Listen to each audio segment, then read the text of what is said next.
বড় বোনকে কেউ এইভাবে মারে? বড় বোনকে মারলে কি হয়? বোনকে মারলে কেউ ভালো ভাই হতে পারে না, আর ভালো ভাই হতে না পারলে বোন যখন বড় হবে, ওর যখন বিয়ে হয়ে যাবে, ওর শ্বশুর বাড়ি তুমি যাবে না, তখন কি তোমাকে বড় বোন ডিম ভাজি করে খাওয়াবে? বুবু শোন না। কি হলো রে? গ্লাসটা কে ভাঙলো? না না মা, কিছু হয়নি, আমার হাতের লেগে গ্লাসটা পড়ে গিয়েছে। বুবু সরি, প্রমিস আর কখনো করবো না। হইছে, এবার তুই এখন খা। তাহলে তো শ্বশুর বাড়ি গেলে ডিম ভাজা করে খেতে দিবি তো? ভাবি, ভাবি দেখো কে আসছে। জান্নাত, কেনা এরা? আমার ভাই। তোমার বোন সারাদিন কতবার তোমার নাম নেয়, তুমি জানো না? মান্নাত এটা করতো, মান্নাত ওইটা করতো, মান্নাত এমন, মান্নাত তেমন, কত কথা যে কয়। তুমি আসছো ভাই, আমি অনেক খুশি হয়েছি। জবে থেকে বিয়ে হয়েছে, তোমার বোনকে কেউ দেখতে আসা তো দূরের কথা, ফোন দিয়ে একটা খবরও নেয় না। তুমি আসছো ভাই, আমি অনেক খুশি হয়েছি। এই জান্নাত, তোমার ভাই আসছে, বাজারেও একটা নিয়ে আসো। আজকে তুমি নিজের হাতে তোমার ভাইয়ের যত পছন্দের খাবার আছে সব রান্না করে খাওয়াবে, তাড়াতাড়ি নিয়ে আসো। না,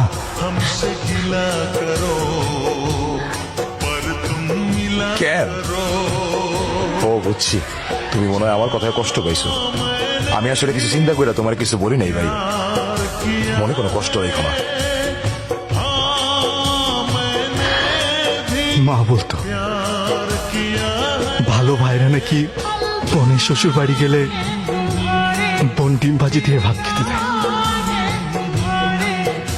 আমি ঢাকা থেকে এই পর্যন্ত আসছি আমি শুধু আমার বোনের হাতে ডিম ভাজি দিয়ে ভাত খেতে। কি বাবু, তুই তোর ভাইকে ডিম ভাজা দিয়ে ভাত দিবি না?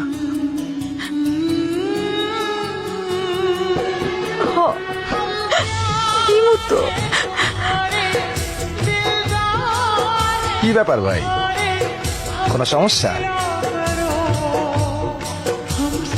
হঠাৎ খাবার বন্ধ করে দিলা? তোমার বোন কি দিবে, লবণ বেশি দিছে? না দুলা ভাই, মাকে গিয়ে যতক্ষণ এই ডিমের সাথে কথা বলছি ততক্ষণ মনকে শান্ত করতে পারছি না। ডিম মজা হয়েছে।